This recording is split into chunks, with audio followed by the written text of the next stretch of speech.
This video is brought to you by TomTalk. Ever since my last summer EDC episode, I haven't found much of a reason to change what I carry on a daily basis until now.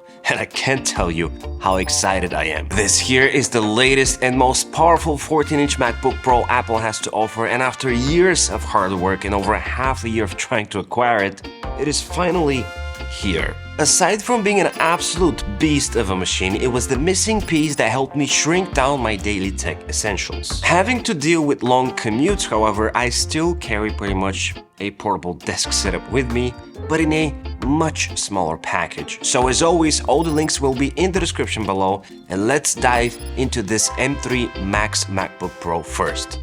This is a maxed out machine with 16-core CPU, 40-core GPU, and 128GB unified memory.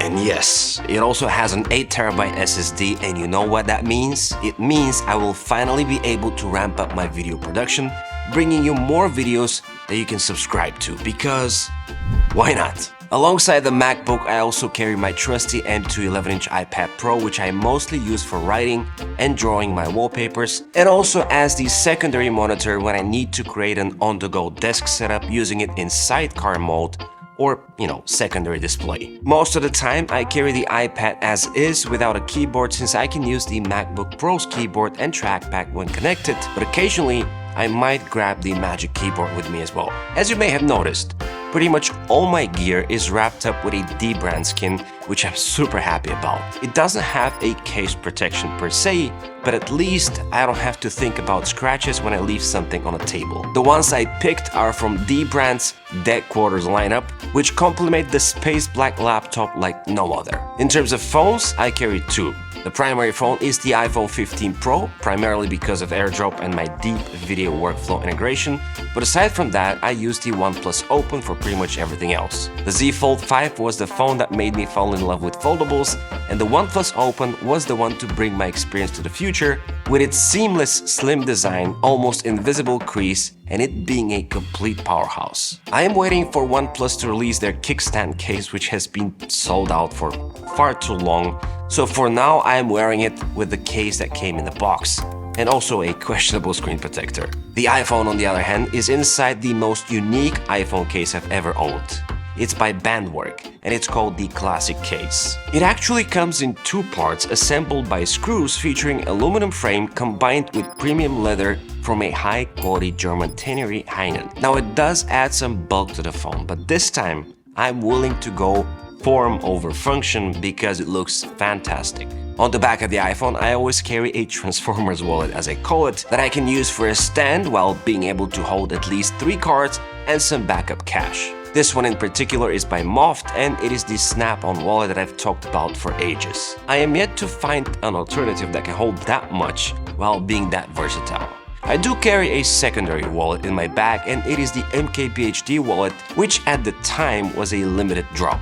Honestly, it is a very comfortable and lightweight wallet that I've been enjoying ever since, but I carry it secondary because I can't use it as a stand. It holds some additional secondary cards that I might need to utilize every once in a while. In terms of wearable tech, I have become a cyborg. First of all, I carry my Apple Watch Ultra 2, pair it with Bandwork's vintage Stockholm band. Handmade brushed bands like these only get better over time, and as much as I love my stainless steel band, a classic buckle like this one will always allow me to use my laptop without worrying about, scratching it. Recently, I was sent the Ultra Human ring as well, and that is my newest addition to my wearables. It's a smart ring that I either carry on my middle finger or pointer fingers that helps me track my health and habits outside the activity world of the Apple Watch. Sleeping and recovery, as you know, have become a huge topic for many, and as a father who appreciates his time a lot more than, before, I care about me being well rested and recovered in order to stay productive and, most of all, creative. This beautiful ring allows me to glance at my vitals like skin temperature, heart rate, saturation, and more, while lasting 6 days on a single charge, and by the way, no subscription.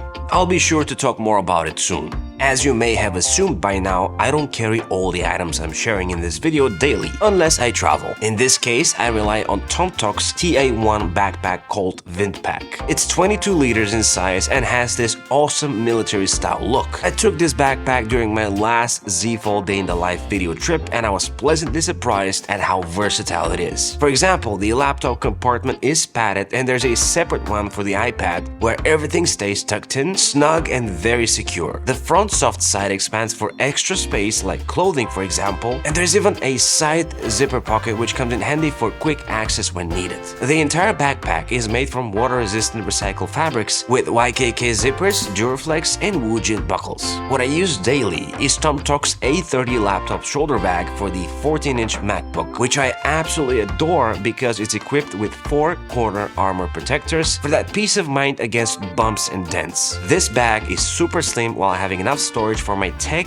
with its dry compartment. On weekends, I usually grab TomTok's Explorer T21 X-Pack, which is a 4-liter sling bag that's 100% waterproof. Through TomTok's intuitive website builder, I've customized mine to be black with orange accents and shoulder strap, of course bright orange interior, and as always, my signature why not custom text. The internal pockets are perfect for my essentials, being able to fit a lot for its size, including things like power banks and even the Nintendo Switch, so no matter your EDC needs, check out the first link in the description below to personalize your TomTok. So no matter the sling or bag I go for, I always carry 2 pairs of earbuds. The first pair, of course, is the AirPods Pro, which are the gold standard when it comes to noise cancelling and sound quality. But another pair that I glanced through in my last Get the Most Out of iPhone episode were the OnePlus Buds Pro 2, which were actually included in my OnePlus Open order as a rebate. If you were to purchase the OnePlus Buds Pro 2 on their own, they would cost you $180, which is on par with Apple's AirPods 3 while having the noise cancelling of the AirPods Pro, without MagSafe, of course, and not as good. Alright, so you may have noticed earlier that I'm using a little stand for when I'm not carrying the Magic Keyboard with me. And this stand I've had for many years. It's by 12 South, it's called Compass. And it's very handy because you can use it for either a tablet or a phone. And it has little legs that can prop the iPhone in this leaning position, like this. Or if you want to use it for sketching or something else, all you have to do is extend this section here and collapse the back leg, and now you have a more suitable drawing position. It's very convenient, I really like it. It's made from metal, it's sturdy, and it's gonna last for ages, so I'll put that link in the description if you want to check it out as well. A tiny little thing that always lives in my EDC now is the 8-bit DO microcontroller, which is perhaps the cutest controller you can carry around. It comes in funky bright colors, and as hard as it is to comprehend, it is a fully fledged controller that works with pretty much all devices. It even supports button mapping as well as different profiles if you connect it with your iPhone, for example. To top it all, this thing costs $20. This might actually be the perfect, inexpensive Christmas gift you're looking for. As I mentioned, I really wanted to reduce my daily accessories as much as possible, and with the iPhone now having USB-C, I ditched the Apple Dual charger that I'd been carrying for years. To compensate my Apple Watch charging needs, the only thing that I carry at this point is Pitaka's Apple Watch Dongle, which can be plugged in anywhere to draw power. Unfortunately, it is not a fast charger like the OEM Puck, but it's tiny. I can even use it directly from the iPhone and of course plugged into the wall charger, which I will talk more about in a second. Continuing the topic of small stuff, I also carry a pair of Nomad charge keys. These are keychains that are actually charging cables and are made to last. They are made from durable braided cables and zinc tips that connect to each other magnetically to stay compact. I have both the USB-C to USB-C version as well as the USB-C to Lightning, which is obsolete at this point, however, very useful. This very lightning portion is what I use to top up my 2nd generation AirPods Pro, which is not the latest that includes the USB-C. Shrinking things even more, I also carry 2 USB-A to USB-C adapters because I never know when I might need to plug something old school into my tablet or laptop. The ones I carry are by Baseos, but you can find many alternatives which I'll link in the description. My advice is not to cheap out on such little accessories and buy inexpensive alternatives by, unknown brands, as they might potentially damage your ports. Shop for something from a reputable brand. My main charging cable is the Ugreen USB-C to USB-C, which is 2 meters long. I picked the 2-meter version as it comes in very handy when staying in hotels or places where outlets might be further away from the nightstand. This in particular is a very rugged braided cable made from nylon, and what's cool about it is that it supports 100 watts charging.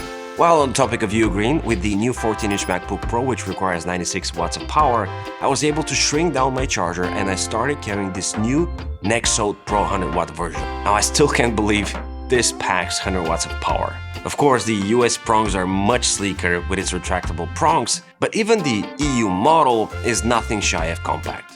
It has 2 USB-C ports and 1 USB-A, and as with everything from Ugreen, it has built-in protection and temperature control. One thing I wish I could live without is a hub, but it is a good must-have just in case. The model I have supports 100-watt pass-through charging, which allows it to charge a device that is plugged in while supporting 4K at 60Hz USB-C to HDMI. Most often, I might use this when working remotely or when doing something from the iPad, as I only have one port to play with. I wish it had some sort of a retractable cable or some kind of a cable canal that I can tuck it in, but other than that, it's really good. I handle my key situation with the help of the Ridge Keycase, where mine is in the royal black color. It's made from aluminum and it expands to hold 2 to 6 keys. It's very rugged and minimal looking, and what I utilize the most is the clip, which allows me to attach it to either my jeans pocket or the loop on the side of my sling. If you want to learn more about my iPad keyboard choices and also find some cool external battery inspirations,